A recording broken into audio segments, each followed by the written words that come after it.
এক কোটিপতি বাবা মৃত্যুর আগে তার মেয়েকে এমন এক রহস্যময় বাক্সের চাবি দিয়ে যায় যেটা হয়তো রহস্য থাকলেই ভালো হতো।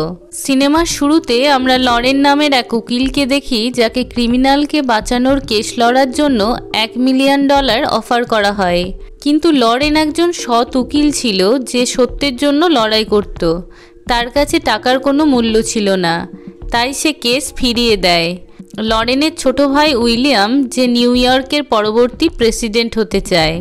লরেনের বাবা একজন ধনী ব্যবসায়ী, কিন্তু অ্যাস্থমা অ্যাটাকের কারণে তার মৃত্যু হয়ে যায়। লরেন মিডিয়ার কাছে সেই খবর জানতে পেরে তার বাবার শেষকৃত্যে পৌঁছে যায়। তার ভাইয়ের কাছে জানতে পারে তার বাবা তাকে নিয়ে গর্ব করত। লরেন তার বাবার অফিসে যায়, যেখানে তার বাবা তাকে চেস খেলা শেখাতো আর বোঝাতো এই খেলা কিভাবে জীবনের সঙ্গে জড়িয়ে আছে। এই ঘটনার এক সপ্তাহ পরে লরেনের বাবার উকিল হ্যারল্ড পুরো পরিবারের সামনে লরেনের বাবার করা উইল পড়ে শোনায়। উইল অনুযায়ী লরেনের মা ক্যাথরিনকে কোম্পানির সিইও করা হয়, আর লরেনের ভাই উইলিয়ামকে $20 মিলিয়ন দেওয়া হয়, আর লরেনকে শুধুমাত্র $1 মিলিয়ন দেওয়া হয়, আর বাকি $50 মিলিয়ন চিকিৎসা এবং পুলিশি ব্যবস্থায় দান করে দেওয়া হয়। সবাই চলে যাওয়ার পরে হ্যারল্ড লরেনকে একটা খাম দেয় যেখানে 2টো চাবি আর একটা পেন ড্রাইভ ছিল।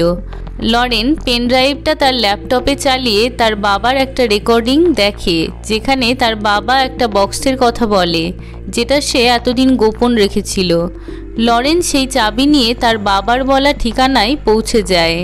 পৌঁছে গিয়ে দেখে সত্যিই সেখানে একটা বাক্স। চাবি দিয়ে খোলার পর লরেন বুঝতে পারে এটা কোনো বাক্স নয়, এটা একটা সিঁড়ি। সিঁড়ি দিয়ে নেমে লরেন একজন মানুষকে শিকল দিয়ে বাঁধা অবস্থায় দেখতে পায়। তার গায়ে হাত দিতেই সে নড়ে ওঠে, আর লরেন ভয় পেয়ে সেখান থেকে বাড়ি ফিরে যায়। ঘরে গিয়ে লরেন তার বাবার সঙ্গে কাটানো ছোটবেলার ফটো দেখে আর পুরনো স্মৃতি মনে করে। একবার লরেন তার বাবার ধনী বন্ধুদের কেস লড়তে বারণ করায় তার বাবার সঙ্গে তুমুল ঝামেলা হয়ে যায়। আসলে লরেন একটা নীতি নিয়ে চলতো, সে তার নীতির বাইরে যেত না। পরের দিন সকালে লরেন একটা বন্দুক নিয়ে সেই রহস্যময় বাক্সের ভেতরে যায়। লোকটিকে ঘুমন্ত অবস্থায় দেখে লরেন লোকটির ফিঙ্গারপ্রিন্ট নিয়ে নেয়। লোকটি জেগে উঠতেই লরেন সেখান থেকে পালিয়ে যায় এবং মুখে মাস্ক পরে আবার ফিরে আসে। লোকটিকে তার পরিচয় এবং সে এই জায়গায় থাকার কারণ জিজ্ঞেস করলে লোকটি বলে, আমার সামনে তোমার মুখোশ পরে থাকার কোনো দরকার নেই। আমি জানি তুমি লরেন, এমনকি আমি তোমার জন্ম তারিখও জানি। এই কথা শুনে লরেন মুখের মাস্ক খুলে তাকে আবার পরিচয় জিজ্ঞেস করে। সে কোনো উত্তর না দিয়ে খাবার খেতে চায়। লরেন বলে, আমাকে সবটা বলো, না হলে তোমাকে এখানেই মরার জন্য রেখে চলে যাব। লোকটি বলে, আমি জানি তুমি তা কখনোই করবে না, কারণ তুমি একজন ভালো মনের মানুষ। উপায় না পেয়ে লরেন বাড়ি ফিরে যায়। বাড়িতে এসে লরেন তার ডিটেকটিভ বন্ধুকে সেই ফিঙ্গারপ্রিন্ট পাঠিয়ে লোকটির পরিচয় বের করতে বলে। কিন্তু লরেন লোকটি সম্পর্কে খুব তাড়াতাড়ি সবকিছু জানতে চায়, তাই সে কিছু খাবার নিয়ে আবার লোকটির সঙ্গে দেখা করতে যায়। অনেক বছর পর লোকটি ভালো করে খেতে পেয়েছিল, তাই তার চোখে জল চলে আসে। তখন সে লরেনকে বলে, আমার নাম মর্গ্যান। তোমার বাবার সঙ্গে আমার 20 বছর আগে দেখা হয়েছিল। তোমার বাবার আর আমার স্বভাব প্রায় একই রকম ছিল। আমরা দুজনেই জুয়া খেলতাম আর মেয়েদের নিয়ে নেশা করতাম। একদিন রাত্রে আমরা দুজনে গাড়ি করে বাড়ি ফেরার সময় তোমার বাবা গাড়ি অ্যাক্সিডেন্ট করে একজনকে মেরে ফেলে। যেহেতু কেউ দেখেনি, তাই তোমার বাবা লাশটাকে পুঁতে দেয়। আমি চেয়েছিলাম পুলিশকে ফোন করে জানিয়ে দিতে, কিন্তু তার আগেই তোমার বাবা আমাকে মেরে অজ্ঞান করে দেয়। জ্ঞান ফিরলে আমি নিজেকে এই রহস্যময় জায়গায় দেখতে পাই। এমনকি সোফিয়া নামের এক মহিলার সঙ্গে তোমার বাবার অবৈধ সম্পর্ক ছিল। লরেন বলে, আমি তোমার কোনো কথাই বিশ্বাস করি না। তখন মর্গ্যান লরেনকে সোফিয়ার ঠিকানা দেয়, আর এটাও বলে যে এই সব ঘটনা তোমার বাবার উকিলও জানে। লরেন রেগে গিয়ে সেখান থেকে বেরিয়ে আসে।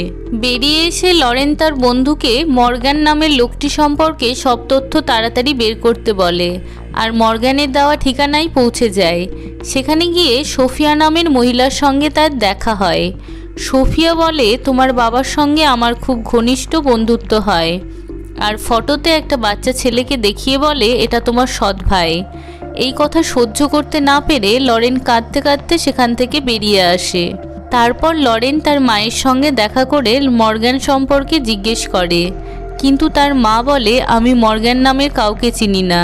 তাই লরেন আবার মর্গ্যানের সঙ্গে দেখা করতে যায় আর বলে আমি সেই জায়গায় যেতে চাই যেখানে অ্যাক্সিডেন্টের পরে লোকটির বডিকে পুঁতে দেওয়া হয়েছিল। মর্গ্যান বলে যদি তুমি আমাকেও তোমার সঙ্গে নিয়ে যাও তবে আমি তোমাকে সেখানকার ঠিকানা বলবো। বাধ্য হয়ে লরেন মর্গ্যানের শর্ত মেনে নেয় আর মর্গ্যানকে নিয়ে বাক্সের ভিতর থেকে বেরিয়ে সেই ঠিকানায় পৌঁছে যায়। সেখানে গিয়ে কিছুটা মাটি খোঁড়ার পর লরেন একটা কঙ্কাল দেখতে পায় আর বুঝতে পারে মর্গ্যান তার বাবা সম্পর্কে যেটা বলেছিল সেটাই সত্যি। তবুও লরেন মর্গ্যানকে আবার সেই বাক্সের মধ্যেই বন্দি করে রাখে। মর্গ্যান কাঁদতে কাঁদতে লরেনকে বলে আমি আর বন্দি থাকতে চাই না। এখানে বন্দি থাকার কারণে শেষ সময়েও আমি আমার মাকে দেখতে পাইনি। দয়া করে আমাকে এখান থেকে মুক্তি দাও। আমি কথা দিচ্ছি তোমার পরিবারের এই রহস্য কোনোদিনও কাউকে বলবো না। কিন্তু লরেন ক্ষমা চেয়ে সেখান থেকে বেরিয়ে আসে। লরেন তার ভাইয়ের কাছে গিয়ে একটা কেস সম্বন্ধে আলোচনা করার বাহানায় ঘটনাটা বলে। তখন তার ভাই বলে যদি কেউ বাইরে আসলে কোনো গোপন তথ্য ফাঁস হয়ে যায় এবং বড় ক্ষতি হয়ে যাবে বলে মনে হয় তাহলে সেই ব্যক্তিকে মেরে ফেলা উচিত। লরেন খুব সৎ এবং ভালো মনের মানুষ ছিল আর এটা করা তার পক্ষে সম্ভব না। তাই সে আবার মর্গ্যানের সঙ্গে দেখা করতে যায় আর বলে আমি তোমাকে মুক্তি দিতে পারি, কিন্তু তোমাকে কথা দিতে হবে তুমি অনেক দূরে চলে যাবে, কোনোদিন এখানে আর ফিরবে না। মর্গ্যান তা মেনে নেয় আর বলে তোমার যা বয়স তার থেকে বেশি সময় আমি এইখানে বন্দি অবস্থায় ছিলাম। মুক্তি পাওয়ার পরে আমি কোনোদিনও আর এখানে ফিরে আসতে চাই না। লরেন বলে আজ সন্ধ্যায় আমি তোমাকে মুক্তি দিয়ে দেব। এই বলে সে তার বাবার উকিল বন্ধুর কাছে গিয়ে তাকে একটা পাসপোর্ট, একটা জেট প্লেন এবং অনেক টাকা রেডি রাখতে বলে। কি হবে জিজ্ঞেস করলে লরেন তাকে কিছু না বলে সেখান থেকে সোজা মর্গ্যানের কাছে চলে যায় আর বলে নিজের চেহারা ঠিক করে নাও আর আমার সঙ্গে চলো। মর্গ্যানকে নিয়ে লরেন তার উকিলের কাছে পৌঁছায়। উকিল মর্গ্যানের হাতে একটা পাসপোর্ট দিয়ে বলে তোমার অ্যাকাউন্টে এত টাকা দেওয়া হয়েছে যে বাকি জীবনটা তোমার আরামসে কেটে যাবে। লরেন আবার সেই বাক্সের ভিতরে যায়। সেখানে বিছানার নিচে একটা বিষের শিশি দেখতে পায়, কিন্তু গুরুত্ব দেয় না কারণ সে জানে মর্গ্যান এখন অনেক দূরে চলে গেছে, সে আর কিছুই করতে পারবে না। তখনই লরেনের ডিটেকটিভ বন্ধু তার বাড়িতে একটা ফাইল পাঠায়। যে ফাইলটা খুলে লরেনের মা একটা ফটো দেখতে পায় যেটা ছিল মর্গ্যানের। আসলে মর্গ্যানের আসল নাম কার্সন। লরেনের মা তাকে জিজ্ঞেস করে কার্সনের ফাইল আর ফটো এখানে কেন? লরেন বলে ও কার্সন না, ও মর্গ্যান। ক্যাথরিন বলে এটা কার্সন, একজন সিরিয়াল কিলার। শোনা মাত্রই লরেন সেখান থেকে এয়ারপোর্টে চলে যায়, কিন্তু গিয়ে দেখে কার্সন পাইলট এবং উকিলকে মেরে এয়ারপোর্ট থেকে পালিয়েছে। সঙ্গে সঙ্গে লরেন বাড়ি ফিরে যায়, কিন্তু গিয়ে দেখে তার মা ক্যাথরিন সেখানে আর নেই। লরেন বুঝে যায় কার্সন তার মাকে সেই বাক্সের ভিতরে নিয়ে গিয়েছে যেখানে সে এতদিন বন্দি ছিল। বাক্সের ভিতরে গিয়ে লরেন তার মাকে দেখতে পায়, কিন্তু কার্সন লরেনকে আঘাত করে বন্দি করে নেয় আর বলে আমি তোমার বাবাকে বিষ দিয়ে মেরে ফেলেছি। তখন লরেন বুঝতে পারে মর্গ্যানের বিছানার নিচে যে বিষের শিশিটা ছিল ওটাই সেই বিষের শিশি যেটা দিয়ে তার বাবাকে মেরেছিল। মর্গ্যান বলে আজ থেকে 20 বছর আগে আমি তোমার মায়ের পানীয়তে নেশার জিনিস মিশিয়ে তার সঙ্গে জবরদস্তি করেছিলাম আর সেটা তোমার বাবা জানতে পেরে আমাকে মারার চেষ্টা করছিল আর তখনই গাড়িতে ধাক্কা লেগে লোকটি মারা যায়। তোমার বাবা পুলিশকে জানাতে চেয়েছিল কিন্তু আমি লোকটিকে পুঁতে দিয়েছিলাম।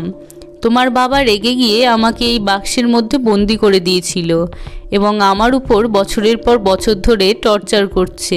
এর মধ্যে লরেনের মায়ের জ্ঞান ফিরে আসে আর সেই সময় মর্গ্যান তার উপর হামলা করে দেয়। মাকে বাঁচাতে লরেন মর্গ্যানের উপর হামলা করে আর তখনই আসল সত্যিটা সামনে আসে। মর্গ্যান বলে তুমি আসলে আমার মেয়ে। আজ থেকে 20 বছর আগে আমি যখন তোমার মায়ের সঙ্গে জবরদস্তি করেছিলাম তারপরেই তোমার জন্ম হয়েছিল। এইসবের মাঝেই লরেনের মা বন্দুক হাতে পেয়ে যায় আর মর্গ্যানকে গুলি মেরে দেয়। লরেন তার মাকে নিয়ে বাক্সের ভিতর থেকে বেরিয়ে এসে বাক্সের ভিতর আগুন জ্বালিয়ে দেয় আর মর্গ্যানের মৃত্যুর সঙ্গেই এই সিনেমাটি শেষ হয়ে যায়।